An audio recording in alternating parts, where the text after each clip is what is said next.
Ngayon ay araw ng Sabado, dakilang kapistahan ng pagpapahayag ng magandang balita tungkol sa Panginoon.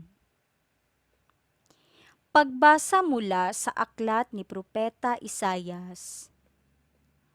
Noong mga araw na iyon, ipinasabi ng Panginoon kay Akaz, "Humingi ka sa akin ng palatandaan, maging sa kalaliman ng Sheol o sa kaitaasan ng langit." Sumagot si Akaz, "Hindi po ako hihingi.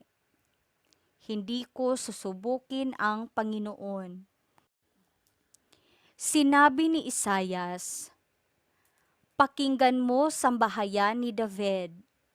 Kulang pa ba ang galitin ninyo ang mga tao na pati ang aking Diyos ay inyong niyayamot? Kaya nga't ang Panginoon na rin ang magbibigay ng palatandaan. Maglilihi ang isang dalaga at manganganak ng lalaki at ito'y tatawaging Emmanuel, sapagkat ang Diyos ay sumasa atin." Ang salita ng Diyos.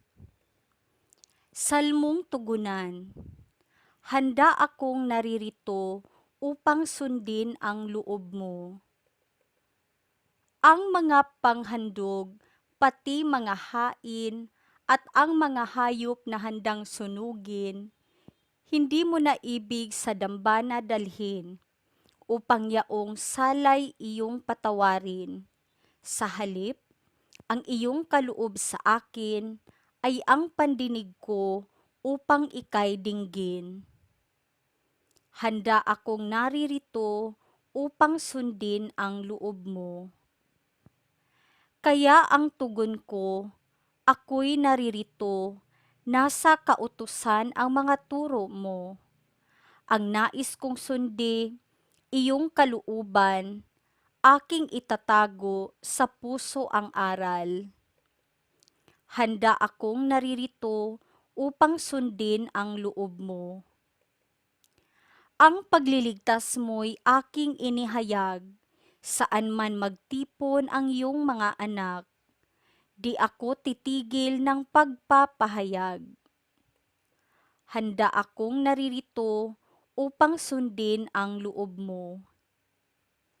Ang pagliligtas mo'y ipinagsasabi, di ko inilihim sa aking sarili. Pati pagtulong mo't pag-ibig na tapat, sa mga lingkod mo'y isinisiwalat. Handa akong naririto upang sundin ang loob mo. Pagbasa mula sa sulat sa mga Hebreo.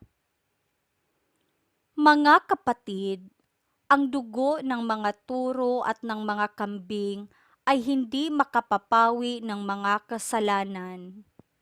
Dahil diyan, nang si Kristo'y manaog sa sanlibutan, sinabi niya sa Diyos, "Ang mga hain at handog na mga hayop ay hindi mo ibig, kaya't inihanda mo ang aking katawan upang maging hain. Hindi mo kinalugdan ang mga handog na susunugin at ang mga handog dahil sa kasalanan. Kaya't aking sinabi, narito ako, O Diyos, upang tupdin ang iyong kalooban, ayon sa nasusulat sa kasulatan tungkol sa akin." Sinabi muna niya, "Hindi mo inibig o kinalugdan ang mga hain at handog na mga hayop, mga handog na susunugin at mga handog dahil sa kasalanan. Bagamat ito'y inihahandog ayon sa kautusan." Sa kanya sinabi, "Narito ako upang tupdin ang iyong kalooban." Inalis ng Diyos ang unang handog na pinalitan ng handog ni Kristo. At dahil sa kanyang pagsunod sa kalooban ng Diyos, nilinis tayo ni Hesukristo sa ating mga kasalanan sa pamamagitan ng minsang paghahandog ng kanyang sarili at iyo'y sapat na. Ang Salita ng Diyos. Ang mabuting balita ng Panginoon ayon kay San Lucas. Noong panahong iyon, ang anghel Gabriel ay sinugo ng Diyos sa Nazaret, Galilea, sa isang dalaga na ang pangalay Maria. Siya'y nakatakdang ikasal kay Jose, isang lalaki buhat sa lipi ni Haring David. Paglapit ng anghel sa kinaroroonan ng dalaga, binati niya ito.